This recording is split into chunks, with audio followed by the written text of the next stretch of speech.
Good evening, ladies and gentlemen, and welcome to this, our 18th annual Irving Police Awards Banquet.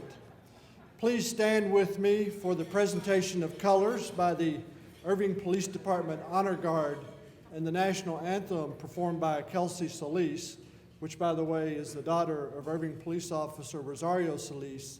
And then please remain standing for the invocation that will be delivered by Irving Police Chaplain Bob Harper.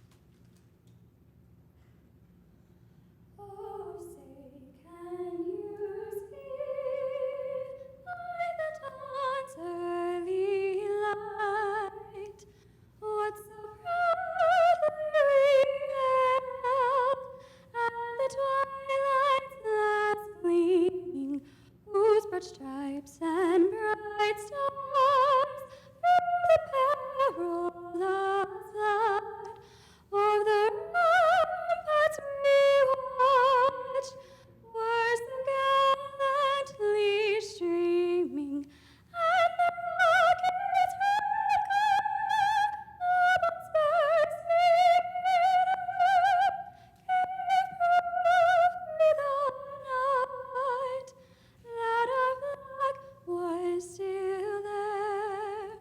Oh, sweet as that star-spangled banner yet wave o'er the land of the brave and the home of the brave.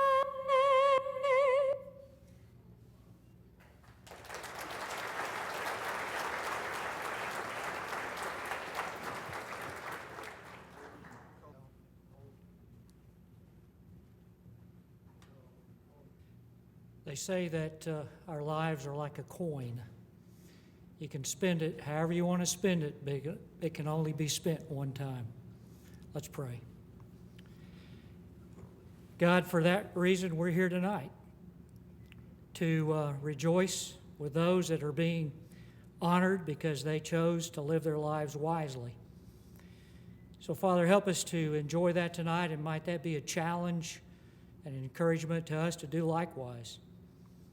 Father, we want to thank you that we're able to come together as the Irving Police Department law enforcement family. And such an event like this, that we can come together and celebrate and enjoy the achievements of one another. And Father, I also want to thank all of those that had a hand in making this happen. It is a process all year long, and God, we rejoice tonight for their commitment to make this happen. And then last of all, Father, there are those that are out having to work tonight. We would ask you to please keep them safe and to let them know that your presence is with them, and that everything that is said and done tonight would bring honor and glory to you. Thank you for the opportunity to be law enforcement officers in this city. In Jesus' name we pray. Amen.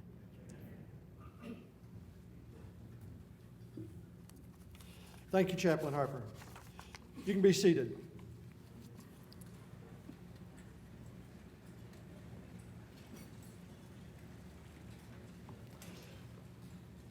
My name is Larry Boyd. I have the honor of serving as police chief for the men and women of the Irving Police Department. And I want to say thank you for everyone who's attending here tonight to help make this an enjoyable experience for all of our police employees. As I said, I have the honor of serving with some of the most tremendous people that you may ever meet or have the opportunity to be around.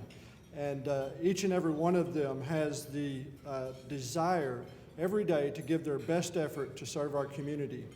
And so that's what we're here for tonight, and that's what we're about tonight, is to recognize and honor the accomplishments of our employees.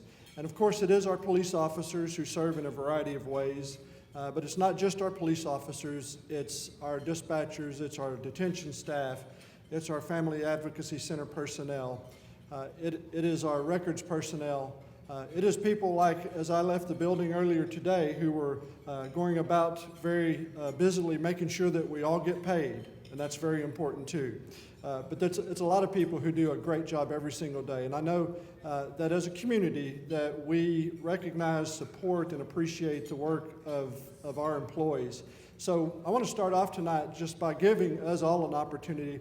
So if you work for the Irving Police Department in any capacity, please stand so that we can appreciate and recognize you.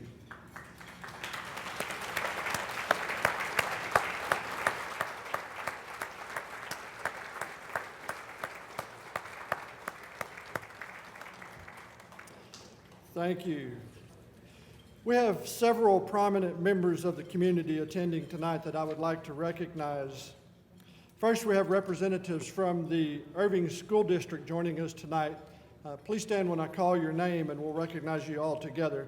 First, we have with us Superintendent Jose Parra and his wife Janelle. We have Board Trustee Gail Condor-Wells and Board Trustee Randy Necessary. Thank you for being here tonight. Let's show them a round of applause.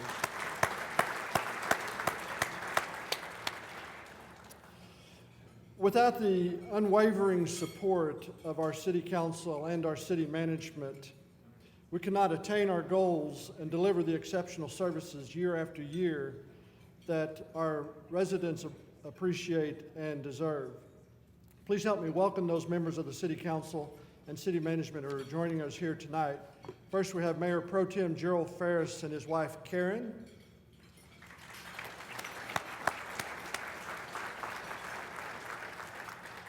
We have Councilwoman Rose Canaday and former Police Chief Lowell Canaday.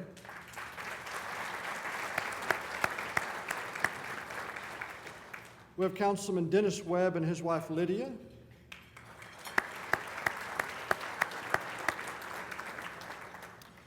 Councilman John Danish and his wife Deborah.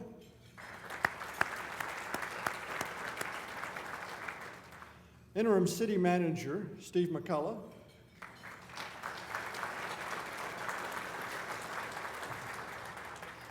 And City Secretary Shanae Jennings.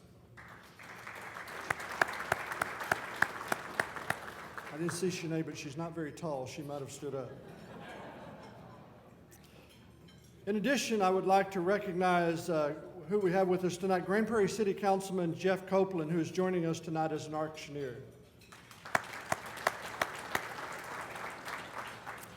And thank you, Darlene, for putting this in here. And last but not least, I'd like to recognize my wonderful wife, Kay, for all that she puts up with. Thank you, Kay.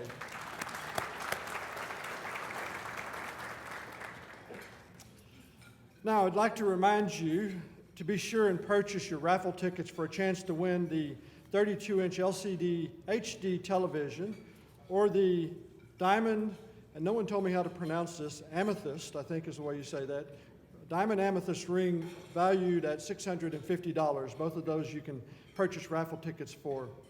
Before we take a break to enjoy our meal, I would like to invite our new auctioneer, Jeff Copeland, to come on stage and give us information about the procedures for this year's silent auction.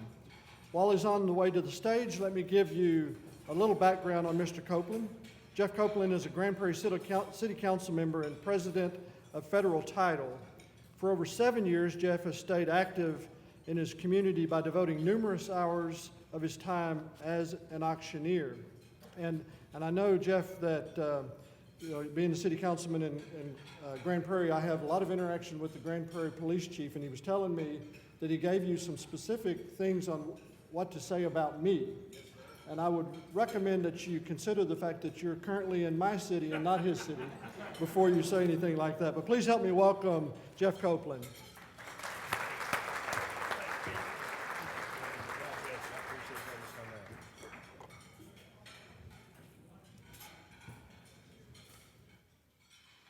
Hello? Howdy. How are y'all tonight? Hey, I don't know how these banquets have gone before, but tonight we're going to laugh. We're going to have a good time. We've got some great items on the live auction. Let me tell you how things are going. Please keep on eating. Here's what. On your table right now, everybody has one of these cards. It says 18th Annual Irving Police Awards Banquet.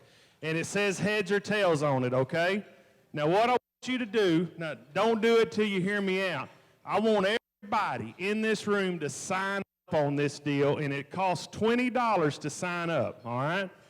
Then, If you are good enough, I'm going to flip a quarter. If you can guess whether I flip it heads or tails, the winner gets 4 crispy $100 bills, all right? 4 $100 bills. I've got them in my pocket.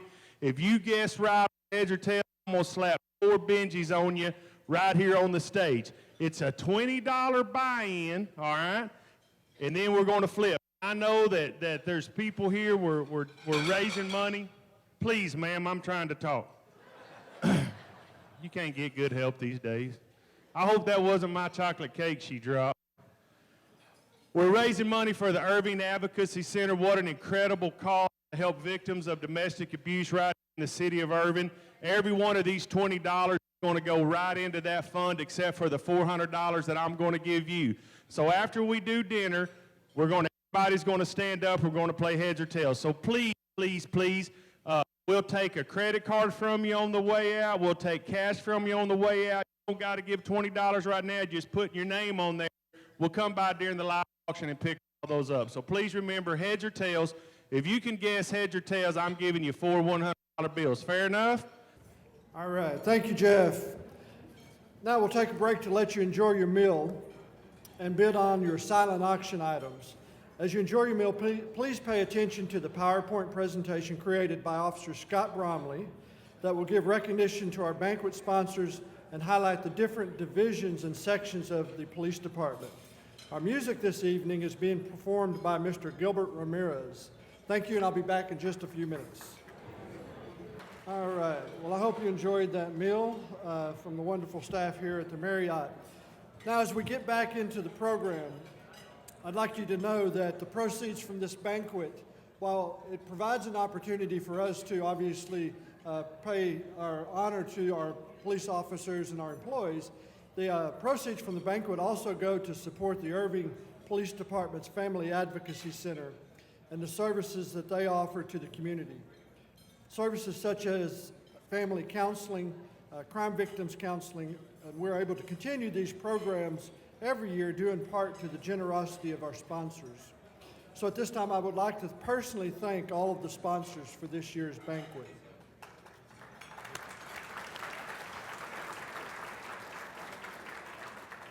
All right, so now we have some very important people that we would like to thank for working so diligently these last few months to make tonight's event a success. We have someone who works very hard every year, Ms. Carol Susat, and she also has a steering committee member. So would Ms. Carol Susat and her steering committee please stand so we can recognize their hard work.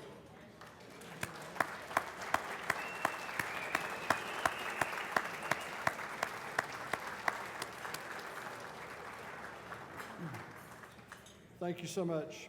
Our captains are privileged and honored every year to have been involved in the planning of the banquet. So would all of the Police Department Banquet Committee members please stand so we can recognize you as well.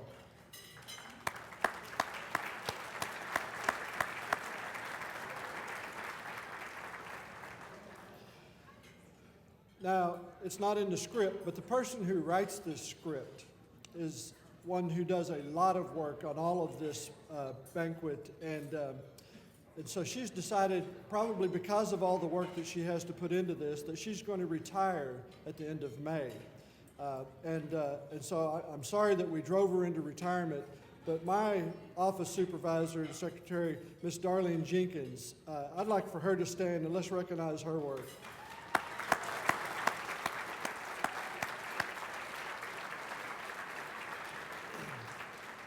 I wouldn't even have a clue what I'm supposed to say right now if it weren't for her.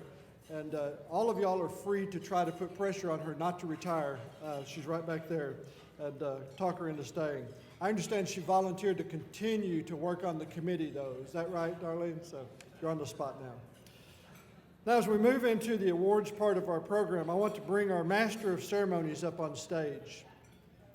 Brian Glenn joined WFAA in August of 2013 and works as a live reporter on the Daybreak Show. Prior to WFAA, he worked at KBTV Fox 4 in Beaumont, Texas, as a creator and host of entertainment-based shows In the Know and Wanda's. He also worked on Fox 4's Good Day as a live feature reporter.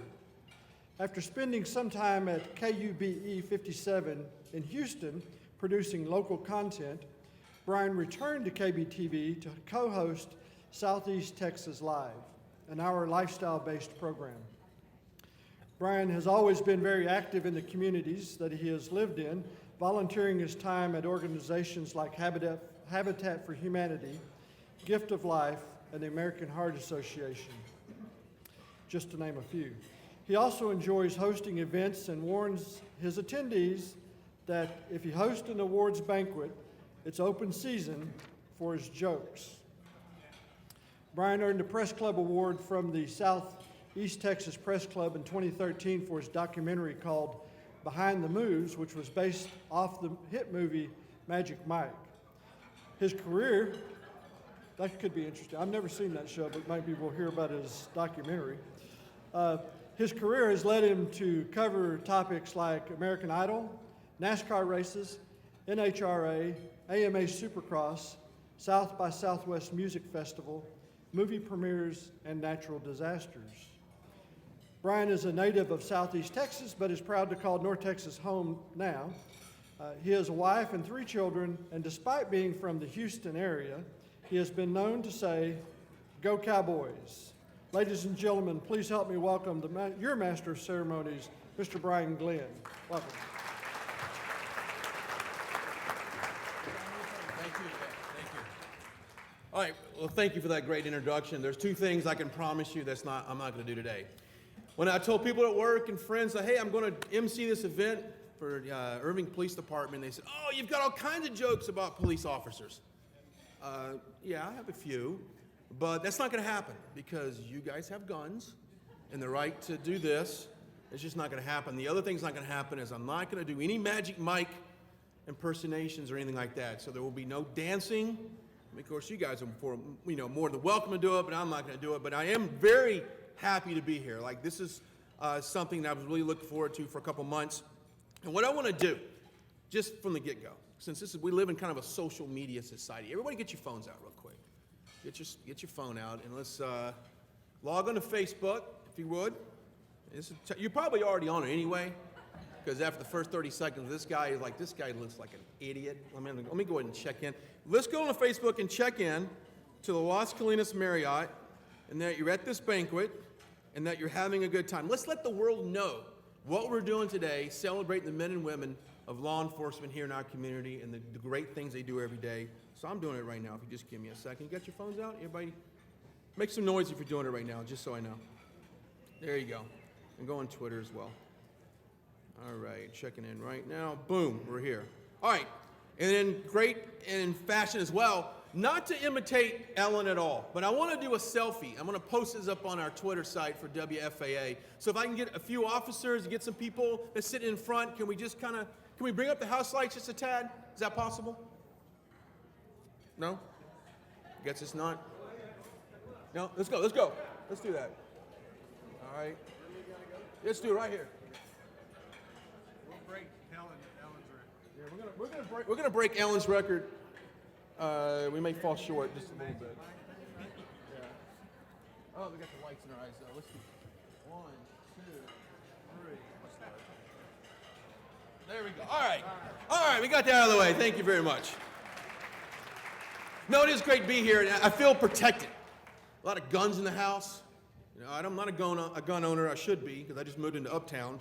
In the last 3 days, I've had suspicious activity in my neighborhood, and I pulled a George Zimmerman the other day, and I thought, what? I know how that ends, so I stopped, and I called the police. But I'm glad we have guns here. I'm glad there's no drug-sniffing dogs, though. I didn't really mean that. I didn't mean that. But anyway, I'm glad to be here, though. And I don't know what's worse than being a Texan fan or a Cowboys fan. See, when we're 2-10, we know we suck. We kind of know where we're going. But you guys are like 4-4, 4-5, 5-5. You're like, you're right on the. Are we going to make the playoffs? We're not going to make the playoffs. We know we suck. So you know what? I'm proud to say go Cowboys. I'm hoping next year it's a little better. You know, I always said if they trade J.J. Watt, I am done because he is the heart and soul of the Texans. But anyway, all right. Enough of this. Now it's time to get the most important part of the night. We all start drinking. That's what it says here. I'm just going off. No, actually, I'd like to ask the city interim manager, Steve McCall, to come up here with Chief Boyd to come to the stage and present the awards, please. Let's give him a round of applause. Yes. There we go.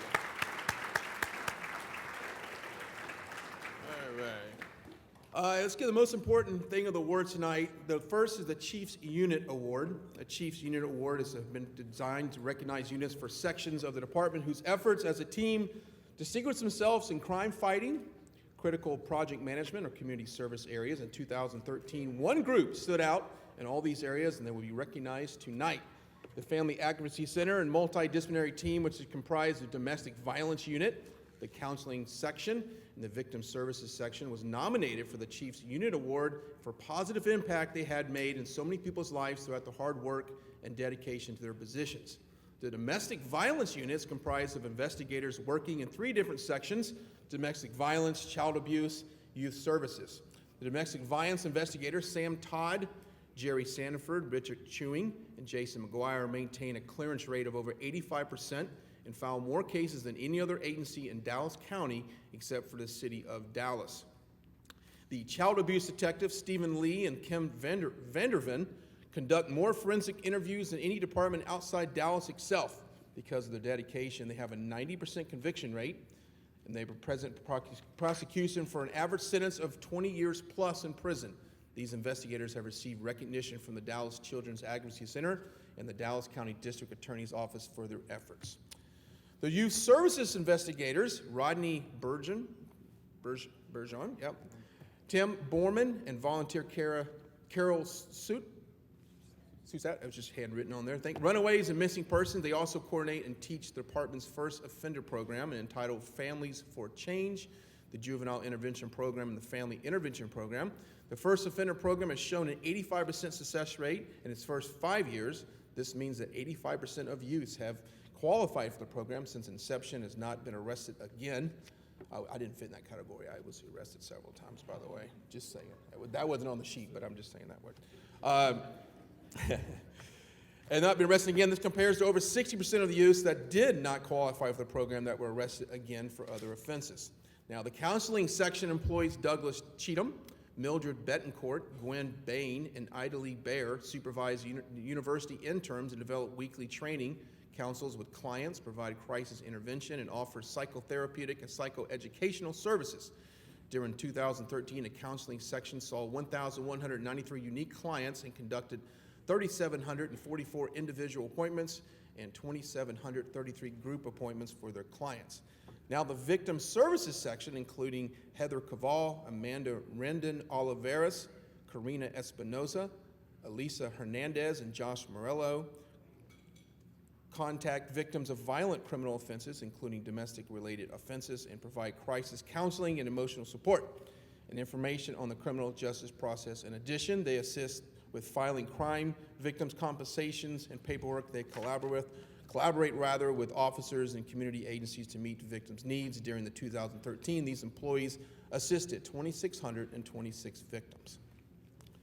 Who wrote this? This is a lot of stuff. Yeah, thanks, Darlene.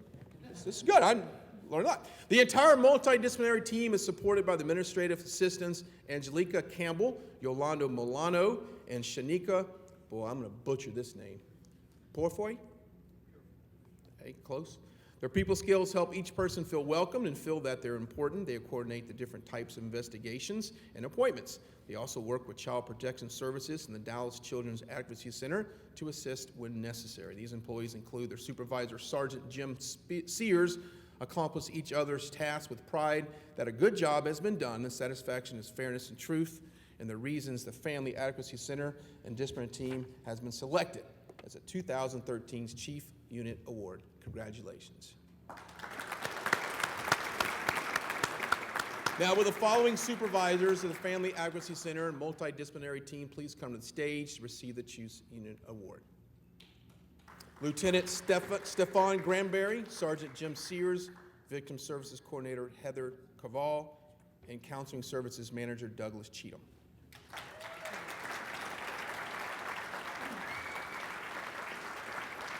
Also, we'd like the members of the Family Advocacy Center and Multidisciplinary Team to please stand and be recognized while the supervisors make their way to the stage.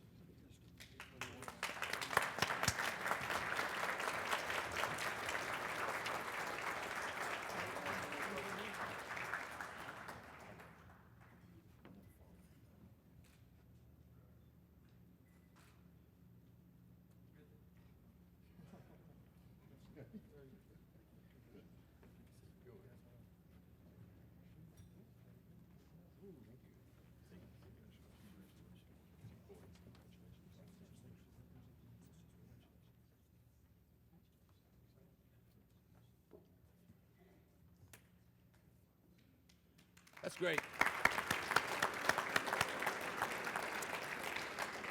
All right, check this out. For the remaining four categories, each winner will receive a beautiful crystal award and a one-night stay at one of the area prominent hotels in the area. I've heard it was South Dallas. Is that true?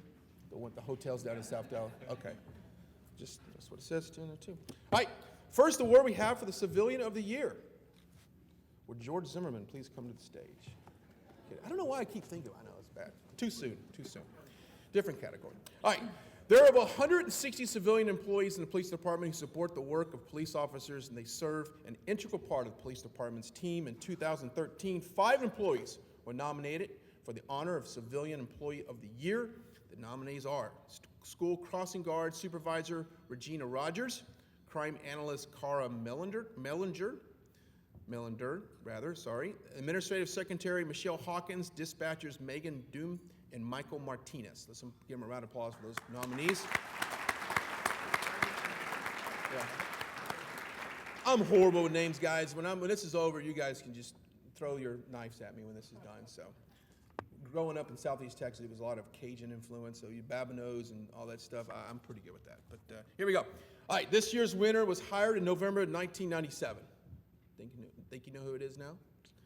As a detention officer, and in April 2002, she was promoted to the position of School Crossing Guard Supervisor. She coordinates the hiring, training, evaluations, and scheduling of 70 school crossing guards for 54 locations. Her strong organizational skills help her manage and the multitude of administrative tasks that go along with supervising such a large number of employees. In addition, she knows a genuine concern for the employees that work for her. For example, last year she received a call from a crossing guard, reported that another crossing guard failed to report to work. The supervisor called the crossing guard and noticed that she sounded out of breath. Immediately, she called paramedics to go to her house. When she did not respond, they discovered she was suffering from a stroke. Luckily, the medical treatment was received in a timely manner, and the crossing guard made a full recovery. The supervisor also spends her personal time and evening on weekends visiting her employees who are at the hospital or who needs assistance. Please give a big round of applause for your 2013 Civilian of the Year, Regina Rogers.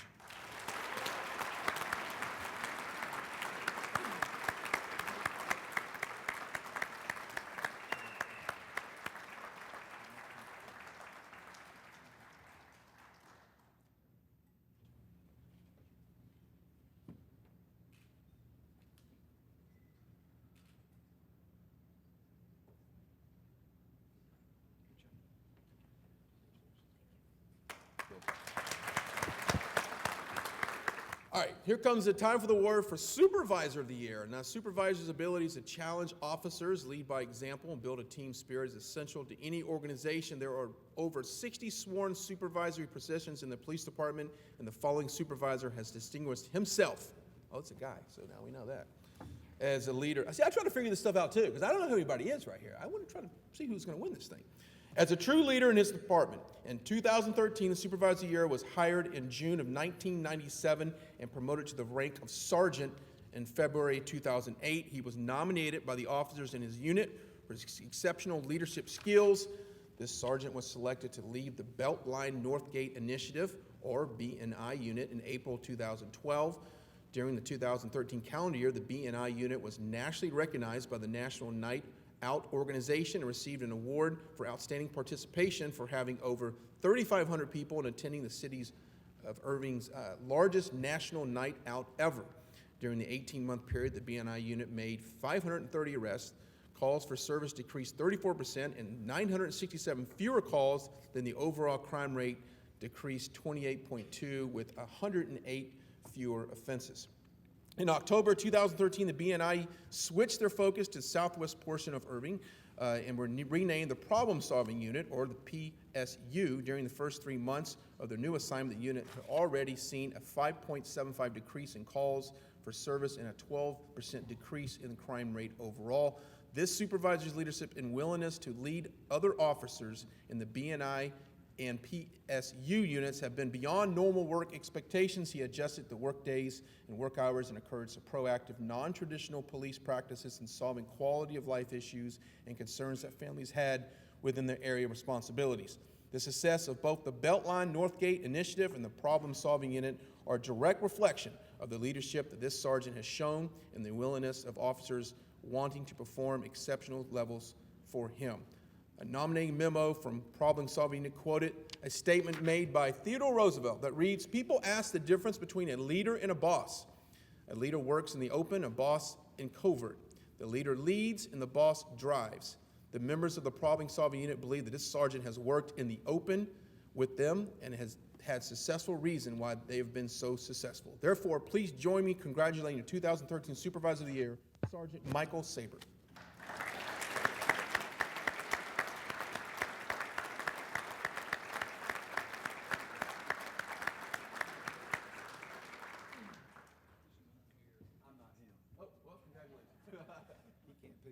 Just so you guys know, that's not him. He's in an undercover capacity, so he can't come. Oh, he's in an undercover capacity and he can't come. If you'll take it. Is he like popping caps? Yeah. Oh, okay. He's like, you know, my kids called me and they said, "Daddy, are you there yet?" I said, "Yeah, I'm here. It hadn't started yet." "Was there a lot of police officers?" Like, "Yeah, there's a couple of guys that look like Boba Fett from Star Wars. That's the SWAT guys." I think if they were here, they would be out there bugging them right now. So. Okay, cool. Hey, this is pretty cool. Now it's time to present the award for Rookie of the Year. This is probably one of my favorite ones, I think. Each year, new officers are introduced the challenge of learning and becoming an Irving Police Department. These rookies face rigorous routine of training, volumes of paperwork to read and memorize, and the opportunity to put their newly found knowledge into action under the watchful eye of the training staff. Now, this is in here. In 2014, you guys actually made them do this. This is really crazy. They had to complete level 5 on Grand Theft Auto. You had to jack 3 cabs, steal a boat, arrest 2 hookers, and all do it within about 6 minutes. So if you get to that level, you get to go to the next one. Hey, this year's Rookie of the Year began working for the police department on April 2nd, 2012. After serving 6 years in the United States Army, he successfully completed police training March 17, 2013. During the remainder of 2013, made 84 arrests, including 5 felonies and an impressive 34 DUI arrests. During the last 6 months evaluation period, he ranked 2nd in his platoon for DUI arrests. He managed an impressive level of performance while working the beat in South Patrol, which is traditionally one of the top beats in the entire city for calls for service.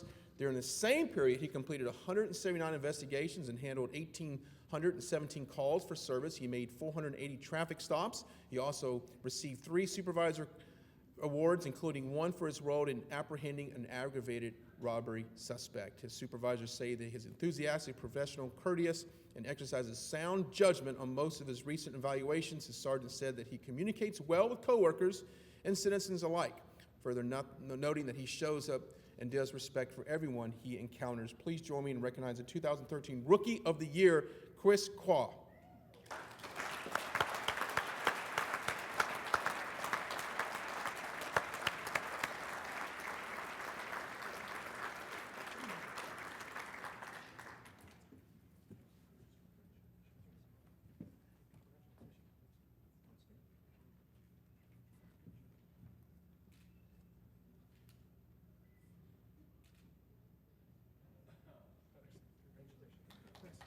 Chris.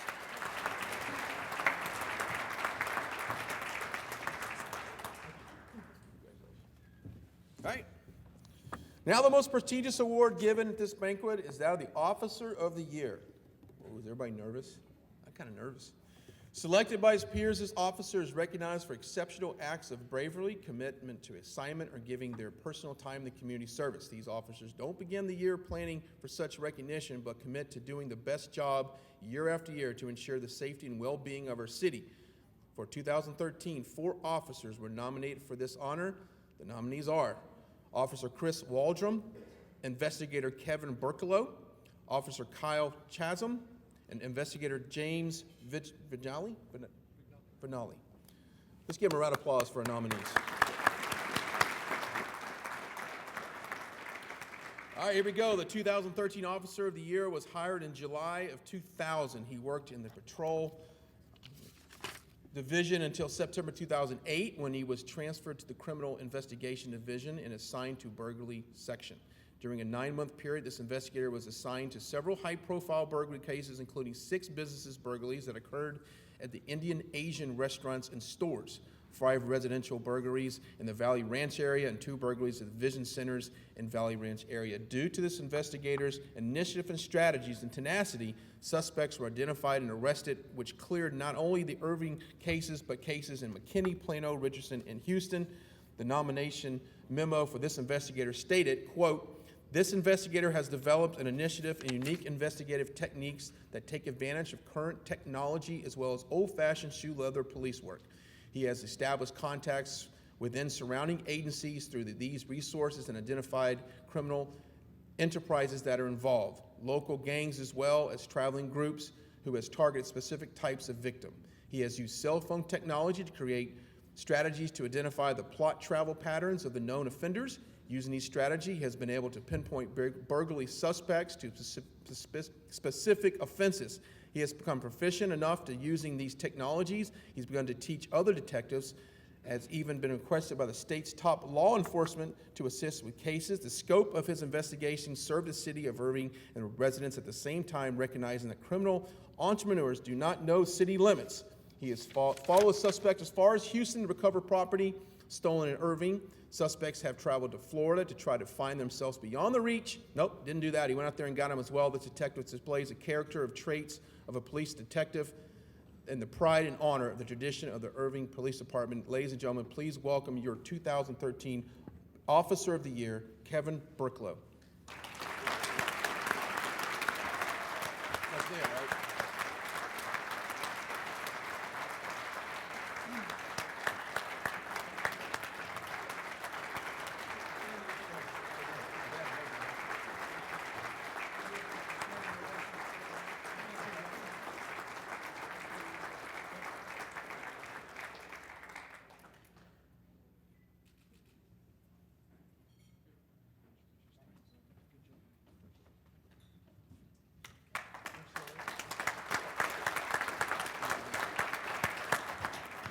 You can run, but you can't hide from this guy.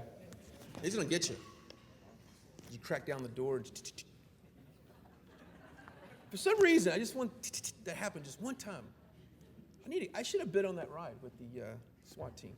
All right, now it's part of the program we've all been waiting for, the Brass Monkey Award, Brass Pig Award. This award presented to the employee that stood out, the most distinguished themselves, the most unusual ways. Now, when I read this, I was like, wow, they do like to have fun and make fun of themselves, which is kind of cool.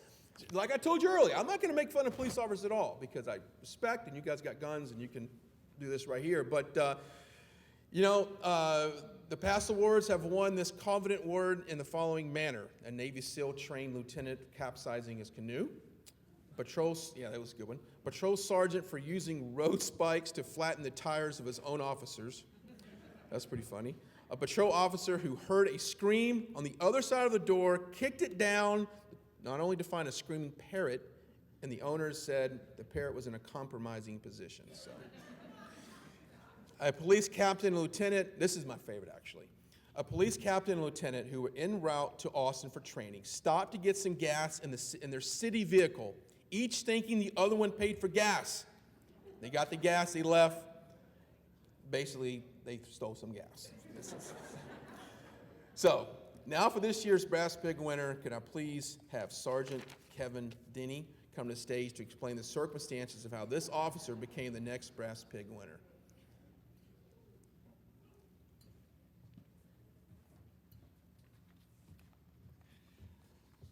This is my favorite award. I'm going to need some help from the studio audience, so Captain Thorpe, could you come up?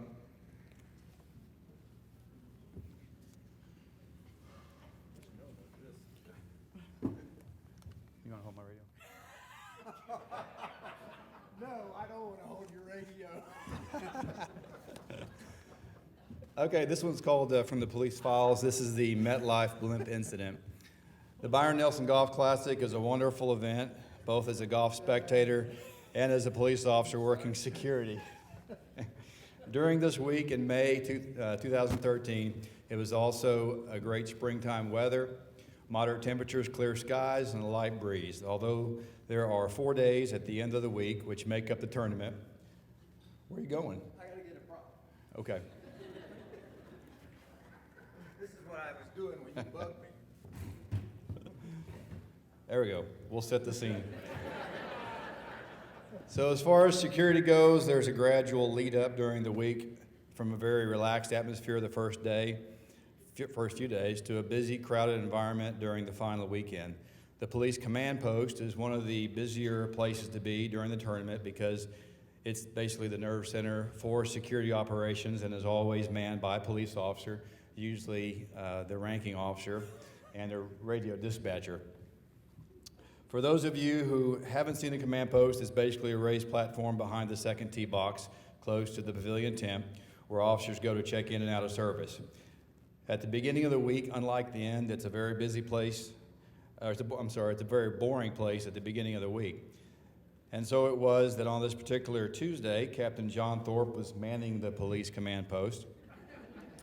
John Thorpe is a man who doesn't like inactivity. And apparently, as will be shown, he has an affinity for flying machines. As it so happened, an equally bored sergeant, who shall remain nameless, was on bicycle duty that day and passed by to see Captain Thorpe alone in the tent. He was leaning against one wall with his arms crossed, or sitting down as he remembers, looking at his shoes, kind of dejected, just like that. As the sergeant rounded the corner, the sergeant, saw the MetLife blimp approaching from the northwest. Instantly, a prank entered the sergeant's fertile mind. He biked directly to the pavilion to find a large floor fan. The pavilion gets pretty hot during the Byron Nelson, so they have large floor fans set up and running constantly. For those of you who don't know, if you get close to one of these fans, you sound like you're in a propeller-driven aircraft or on a blimp. In this case, on a blimp. These are some of the things cops learn when they're not chasing bad guys, eating donuts, or drinking coffee. So the scene was set, and the victim was ready. The conversation went something like this. You want to help me with the conversation? Yeah, go ahead. All right. MetLife blimp to police command. Command, go ahead. It was at this point I knew I had him. Police command, we're about 3 clicks west of your location. Can you step out to confirm?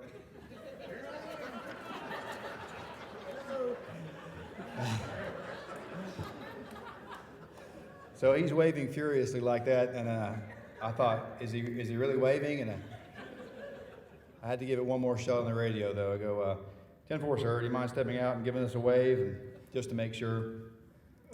So I jumped on the bike and rode around the short distance to the command post. Captain Thorpe was standing outside the command post, facing the blimp, his radio in one hand, waving furiously at the blimp with the other. Yep. I can only imagine at this point the conversation between the pilots in the blimp, wondering if the policeman waving like a madman had always had some childlike fascination with blimps or something like that. So when Captain Thorpe noticed me laughing on the ground, he slowly stopped waving and said, "Was that you?" It was obvious by the way he asked the question, he was hoping beyond hope that this was not the case. However, always a good sport, he followed that one up quickly with, "You got me good." The Brass Pig Award goes to Captain John Thorpe this year.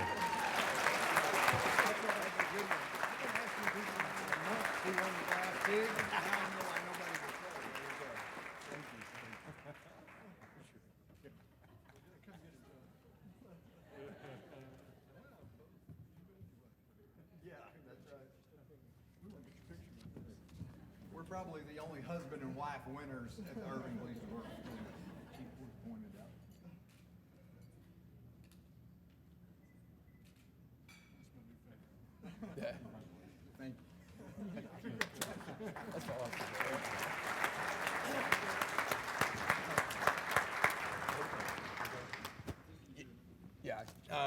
First of all, I'd like to thank everybody for having me here. I really do. I appreciate it. I'm kind of new to the Dallas area. I like meeting people every day on shoots, and it's nice to kind of meet new people. And please, after this is over, I'd like to at least shake your hand. And I want to personally thank everybody here in law enforcement for keeping us safe and the things that you guys do every day.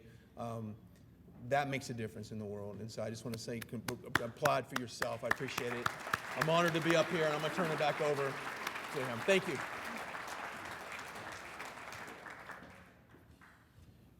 You know, Jeff has to be at work at a job that starts at 4:30, meaning he's got to be there about 3:30, and it's probably way past his bedtime. So we appreciate him for coming and helping us tonight. So thank you very much. That does it for the night. You know, I talked to our new officers, and I tell them that you guys will have a front row seat to the greatest show on earth, the human experience. And that human experience that they witness is not always at its best. In fact, for police officers, many times they get to witness a human experience at its very worst. And so that's why nights like tonight are so important for our police officers, for our police employees, to be able to recognize the human experience from a different perspective and see how much support that our community provides for them. And so thank you so much for making this such a good night. I appreciate you guys for being here. Y'all travel safely. Good night, and God bless.